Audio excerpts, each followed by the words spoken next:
ప్రభువైన యేసు క్రీస్తు యొక్క పరిశుద్ధ నామములో మీ అందరకు అమలాపురం హౌసింగ్ బోర్డు క్రీస్తు సంఘము మరియు కాకినాడ బాపూజీ నగర్ క్రీస్తు సంఘము మరియు రంగాపురం క్రీస్తు సంఘం తరపున సత్య సువార్త అనే మా సువార్త కార్యక్రమాలకు స్వాగతం తెలియజేస్తున్నాను.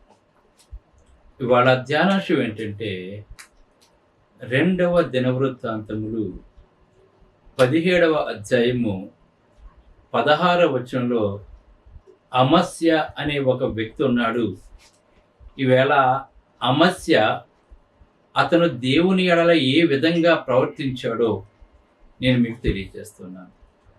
ధ్యానాంశము మనపూర్వకంగా తనకు తాను అర్పించుకున్న అమస్య, దేవునికి మనపూర్వకంగా తన్ను తాను సమర్పించుకున్న అమస్య. ధ్యానాంశం ప్రార్థన చేసుకుందాం. మమ్మల్ని మిక్కిలిగా ప్రేమించిన పరలోకమందున్న మా ప్రియ తండ్రి, నీ పరిశుద్ధ నామమునకు స్తోత్రాలు స్తుతులు తెలియజేస్తూ ఉన్నాను తండ్రి. ఇవాళ యెహోవాకు తన్ను తాను మనపూర్వకంగా అర్పించుకున్న అమస్య గురించి మేము తెలుసుకుంటున్నాం తండ్రి. అమస్య తన్ను తాను మనపూర్వకంగా నీకు ఎలాగైతే సమర్పించుకున్నాడో తండ్రి, మేము కూడా ఆ విధంగా ఉండటానికి ఈ ప్రసంగం మాకు సహాయపడేలా చేయమని వినయపూర్వకముగా యేసు క్రీస్తు యొక్క పరిశుద్ధ నామములో ఈ ప్రార్థన చేయుచున్నాను తండ్రి. ఆమేన్.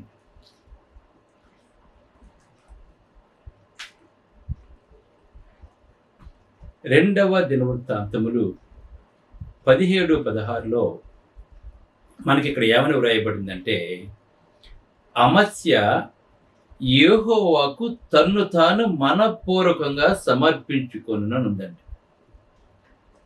మనం బైబిల్లో అనేక మంది భక్తుల గురించి మనకు తెలుసు. మనకి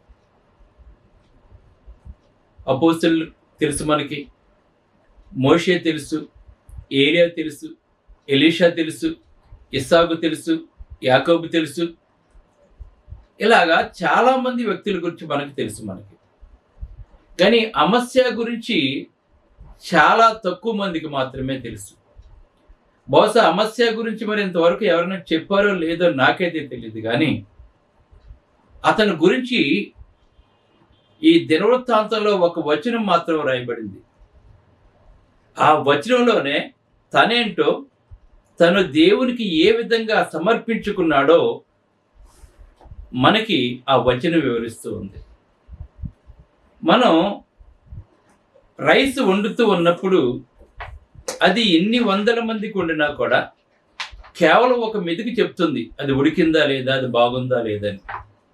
అలాగే మనిషిలోని ఒక క్యారెక్టర్ చెప్తుందండి, అతను దేవునికి ఇష్టడా కాదా, అతను ఎటువంటి వాడు, అతను మంచివాడా, అతను చెడ్డవాడా, ఒక క్యారెక్టర్ చెప్తుందండి.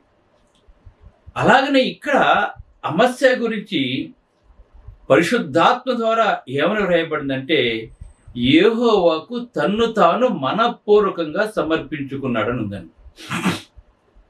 అంటే దైవ గ్రంథంలో ఆయన పేరు వ్రాయబడిందంటే అమస్య దేవునికి తెలుసు.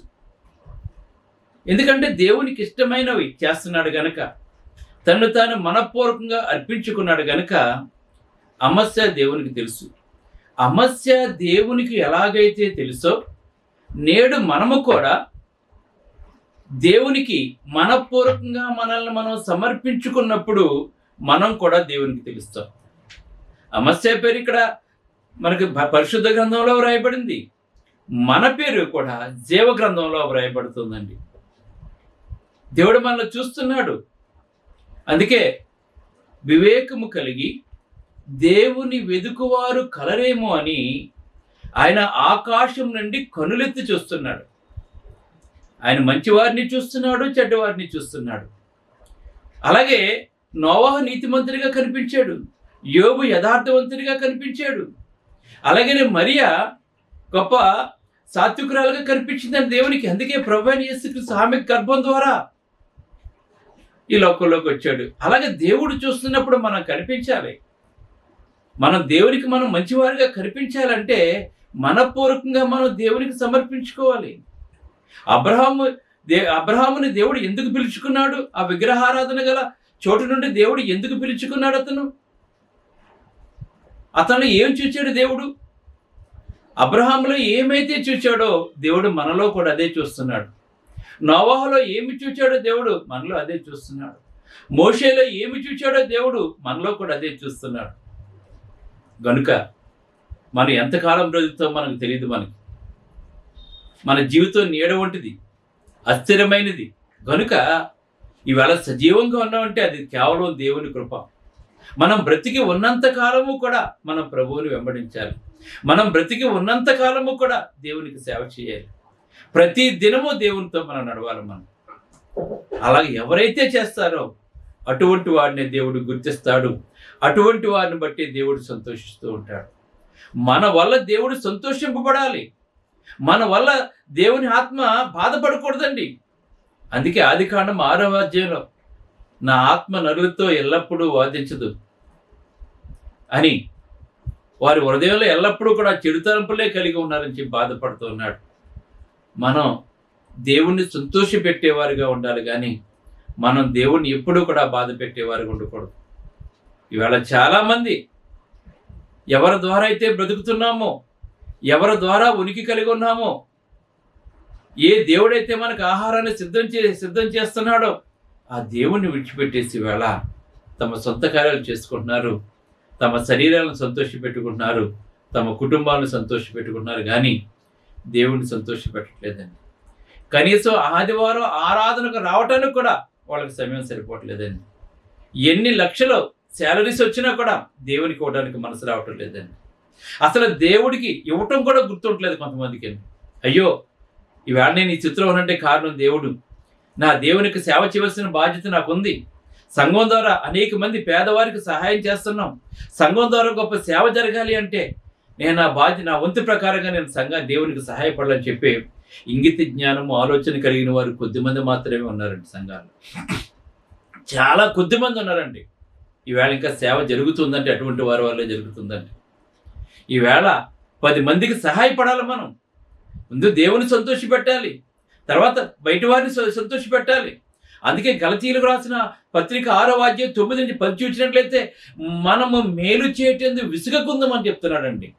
మనం దేవునికి ఎప్పుడు ఇష్టడవుతాం? మనం దేవుని ప్రేమించినప్పుడు దేవునికి ఇష్టలుగా ఉంటాం మనం. అలాగనే దేవుడు ఏం చెప్పాడు? నిన్ను వలె నీ పొరుగువాడిని ప్రేమించమని చెప్పాడు. నువ్వు మొదట దేవుని ప్రేమించు, తర్వాత నిన్ను వలె నీ పొరుగువాడిని ప్రేమించు. ఆ పొరుగువాడే అక్కర్లో సహాయం చేయి, వాడు అనారోగ్యంగా ఉంటే సహాయం చేయి, వాడి బాధల్లో వెళ్ళి పరామర్శించు దేవుడు చెప్తున్నాడు. అందుకే మనం మేలు చేయటందుకు విసుగకు యుందము, మనం అలేక మేలు చేస్తమేని తగిన కాలం మంది పంటకు వస్తామని చెప్తున్నాడు. మరి వేళ అమస్య దేవునికి తను సమర్పించుకున్నాడు. సమర్పించుకున్నాడు ఏంటి? 2 ఆజ్ఞలు అనుసరిస్తున్నాడు. దేవుని ప్రేమిస్తున్నాడు, ఇంకా ఇతరులకు కూడా మేలు చేస్తున్నాడు. అతను ఇతరులకు మేలు చేసినప్పుడే దేవుడు మనం సంతోషిస్తాడు. దేవుడు ఎందుకు మంచి సమరుడిగా చెప్పాడు దేవుడు యేసుప్రభు వారు? ఆ ఉపమానం చెప్పడానికి గల కారణం ఏంటి? ఆ దొంగల చేతిలో చిక్కినటువంటి కొర ఊపిరితో ఉన్నటువంటి వాడిని, ప్రాణంతో ఉన్నటువంటి వాడిని ఆ సమరుడు ఎలాగైతే కాపాడాడో మనము కూడా అటువంటి స్థితిలో ఉన్న వారిని కాపాడాలి. మనం అలాగే మేలు చేస్తామా తగిన కాలం ముందు పంటకు వస్తాం. మనం ఈవేళ భూమి మీద ఇచ్చింది పరలోకంలో కోసుకోవాలి. మనం ఈవేళ భూమి మీద ఇచ్చింది భూమి మీదే కోసుకోవాలని చెప్పి అనుకుంటున్నారు. ఈవేళ 1,00,000 రూపాయలు పెట్టి స్థలం కొంటే అది ₹1,00,000 అయిపోయింది. ఇప్పుడు ఈ భూమి మీద ఎన్ని కోట్లు సంపాదించినా నీ వెనకాల రాదు. కానీ దేవుని నిమిత్తము కానీ ఇటువంటి మంచి కార్యాలు కానీ అలాగే మేలు చేస్తే పరలోకంలో విస్తారమైన పంట కోసుకుంటావు. నువ్వు దేవుని సంతోషపెట్టేవాడు అవుతావు. నువ్వు ఇది ప్రతి ఒక్కరూ తెలుసుకోవాలి. ఎన్ని ప్రసంగాలు చేసినా మనుషులు ధనాన్ని ప్రేమిస్తున్నారు కానీ దేవుడిని ప్రేమించడం లేదండి. చాలా మంది ధనాన్ని ప్రేమిస్తున్నారు. ఒకవేళ చాలా మంది ఏం చేస్తారంటే అబద్ధానికి ఇస్తున్నారు పట్టుకెళ్ళండి, నిజానికి ఇవ్వటం లేదండి. అబద్ధ మాటలు ఎవరైతే చెప్తారో ఆ అబద్ధం చెప్పేవాళ్ళకి అబద్ధ ప్రచారాలకు సహాయపడుతున్నారు. ఈవేళ నిజానికి సత్యానికి సహాయపడలేదు మనుషులు. కనుక అలాగే మేలు చేయాలి. మనం దేవునికి సమర్పించుకోవడం అంటే ఇక్కడ చెప్తున్నాడు దేవుడు రోమీయులకు రాసిన పత్రిక 12:1 కాబట్టి సహోదరులారా పరిశుద్ధమును దేవునికి అనుకూలమైన సజీవ యాగంగా మీ శరీర ప్రాణానికి సమర్పించుకోవాలి. ఫస్ట్ మనం చేయాలి. మనం దేహంతో ఉన్నాం గనక, ఈ దేహంలో ఆత్మ ఉండటం పట్ల ఈ దేహం సజీవంగా ఉంది గనక, ఆత్మీయ జీవింపజేసిన శరీరం కేవలం నిష్ప్రయోజనం గనక, ఏదో ఒక రోజు నీ శరీరాన్ని మనం విడిచిపెట్టేస్తాం గనక, మనం ఈ శరీరంతో ఉన్నప్పుడే సజీవ యాగంగా మన దేహాన్ని ఎవరికి సమర్పించుకోవాలంటే ప్రభువుకు సమర్పించుకోవాలి. మనం ముక్కులు ఎండి బంగారం ముక్కులకి పెట్టుకుని చేతులు ఎండి చెవులకి పెట్టుకుని సమర్పించుకోవటం కాదండి. దేవునికి ఏం సమర్పించుకోవాలి? నువ్వు సజీవ యాగంగా నీ దేహాన్ని దేవునికి సమర్పించుకోవాలి. ఆత్మతో సత్యముతో దేవుని ఆరాధించాలి. దేవుని వాత్సల్యను బట్టి మిమ్మల్ని బ్రతిమాలుకొనుచున్నాను, ఇటు సేవ మీకు ఉత్తమైందని చెప్తున్నాడు. ఇదే చేశాడు అమస్య. ఇంకేం చేస్తున్నాడు? గలతీ పత్రిక 6:9 చూసినట్లయితే అలాగే మేలు చేస్తామా తగిన కాలం మందు పంట కోసుకుంటాం అని చెప్తున్నాడు. కాబట్టి సమయము దొరికిన కొలది అందరి ఎడ్లను, విశేషముగా విశ్వాస గృహంలోకి చెందిన వారి ఎడ్లను మనం మేలు చేయాలని చెప్తున్నాడు అండి. ఇంకా చూసినట్లయితే మొదటి దినవృత్తాంతం 28:9 చూసినట్లయితే దావీదు సొలొమోనుతో చెప్తున్నాడు, సొలొమోనా నా కుమారుడా, నీ తండ్రి యొక్క దేవుడని యెహోవా అందరి హృదయంలోనూ పరిశోధిస్తున్నాడు. ఈవేళ అందరి హృదయాలు పరిశోధిస్తున్నాడు దేవుడు. ఈవేళ ఆలోచనలన్నిటినీ సంకల్పములన్నిటినీ ఎరిగిన వాడే ఉన్నాడు. నీ ఆలోచన తెలుసు, నీ సంకల్పం తెలుసు, నువ్వేం చేయాలనుకున్నావో దేవునికి తెలుసండి. నీవు ఆయనను తెలుసుకుని హృదయపూర్వకంగానూ మనఃపూర్వకంగానూ ఆయనను సేవించము. దావీదు చెప్తున్నాడు. దావీదు అందుకే దేవునికి ఇష్టానుసారమైన మనుషుడు అయ్యాడు. దేవుడు దావీదుని ఎంత ప్రేమించాడు? ప్రేమించిన కారణం ఏంటి? దేవుడికి ఏం కావాలో దేవుడు చెప్పకుండానే ఎరిగినటువంటి వాడు దావీదు. దేవుడు హృదయానుసారుడు. ఇక్కడ అమస్య కూడా మనఃపూర్వకంగా తను సమర్పించుకున్నాడండి దేవునికి. 2 లక్షల మంది సూర్యులు అతను వెనకున్నా కూడా ఇంత కూడా గర్వం లేదండి అమస్యకి. 2 లక్షల మంది సూర్యులు వెనకాలంటే మనం ఎలా ఎగిరిపడతాం? మనం ఇవాళ జనాలు చూసుకుని మన నాయకులు ఏ విధంగా ఎగిసిపడుతున్నారో చూడండి ఒకసారి మీరు. కానీ అమస్యాలు ఇంత మాత్రం కూడా గర్వం లేదండి. అందుకే ఇక్కడ చెప్తున్నాడు దావీదు, నీ ఆలోచనలంటే సంకల్పాలంటే ఎరిగినవాడు, అందరి హృదయాలు ఎరిగినటువంటి వాడు. నీవు ఆయనను తెలుసుకొని హృదయపూర్వకంగానూ మనఃపూర్వకంగానూ ఆయన సేవించమని చెప్తున్నాడు. ఈవేళ మనం అందరం కూడా చేయవలసింది. ప్రభు అయిన యేసుక్రీస్తు వారు మన కొరకు శరీరధారి లోకంలోకి వచ్చాడు. మన కొరకు ఆయన శిలువలో బలైపోయాడు. మన కొరకు ఆయన శరీరం నలగొట్టబడింది. మన కొరకు ఆయన రక్తం కార్చాడు. ఆ రక్తంతో సంఘాన్ని కట్టాడండి. నీవు నేను బ్రతికించబడాలని, మన పాపానికి నరకానికి గురి కాకూడదని ఆయన ఆఖరి రక్తం పొట్టు వరకు మన కొరకు చిందించాడండి మన ప్రభు అయిన యేసుక్రీస్తు. మరి ఆయన కొరకు మనం ఏం చేస్తున్నాం? మనఃపూర్వకంగా నిన్ను ఆయనకు సమర్పించుకుంటున్నావా? హృదయపూర్వకంగా మనఃపూర్వకంగా ఆయన సేవిస్తున్నావా? నీవు కనీసం సేవించడం లేదండి వీళ్ళ చాలా మంది. మరణం అంటే ఏంటో మరణం వచ్చిన తర్వాత తెలుస్తుందని అంతవరకు తెలియదండి. అంతవరకు మిడిసి పడుతుంటాం, ఎగిరెగిరి పడుతుంటాం. ఈవేళ లక్షలు సంపాదించుకుని దేవుడు అవసరం లేని స్థితిలో చాలా మంది జీవిస్తున్నారండి. కానీ నిశ్చయం ఉందని, నరకం ఉందని, ఆ నరకం ఎంత భయంకరదో దైవగ్రంథం తెలియజేస్తుంది కనుక ఆ నరకానికి వెళ్ళకుండా ఉండాలంటే నీ పాపములను నువ్వు కడుక్కోవాలి. పాపములను విమర్శించబడాలంటే యేసుక్రీస్తు యొక్క రక్తంలో పాప క్షమాపణతో బాప్సం పొందాలి. బాప్సం పొందారు చివరి వరకు ఆయనతో నడవాలి.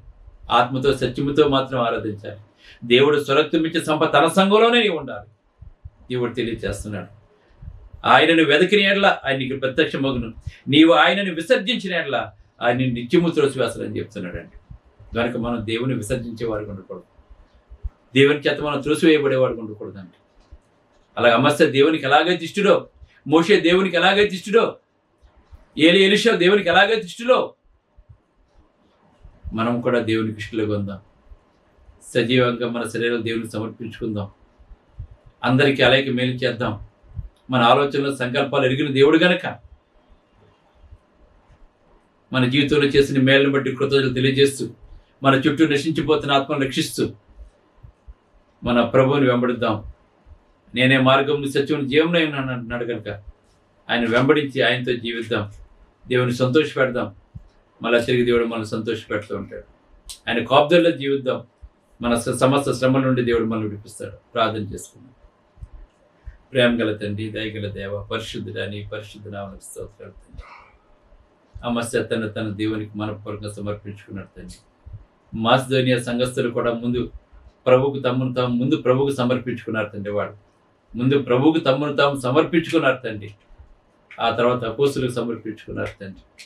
ఆ మాస్ధన్య సంఘస్థులు కూడా మనపూర్వకంగా దేవునికి ఎలాగైతే వాళ్ళు సమర్పించుకున్నారో తండ్రి, మేము కూడా అటువంటి వారికి ఉండి అమస్యలాగా, అలాగనే దావీదులాగా దేవునికి ఇష్టలుగా ఉంటూ తండ్రి, నీ కార్యములు చేస్తూ తండ్రి, యేసుక్రీస్తు ఎంతో గొప్ప లోకరక్షకుడు ప్రపంచానికి చాటి చెప్తూ తండ్రి, ఆ సిలువను కూర్చున్న వార్తను పాటిస్తూ తండ్రి, అనేక మంది నిత్యజీవం నడిపించడానికి శక్తివంతమైన సాధనాలుగా చేయమని, అమలాపురం, కాకినాడ, రంగాపురంలో 3 చోట్ల స్థలాలు కొన్ని చచ్చిపోయి నిర్మించుకోవాలి తండ్రి.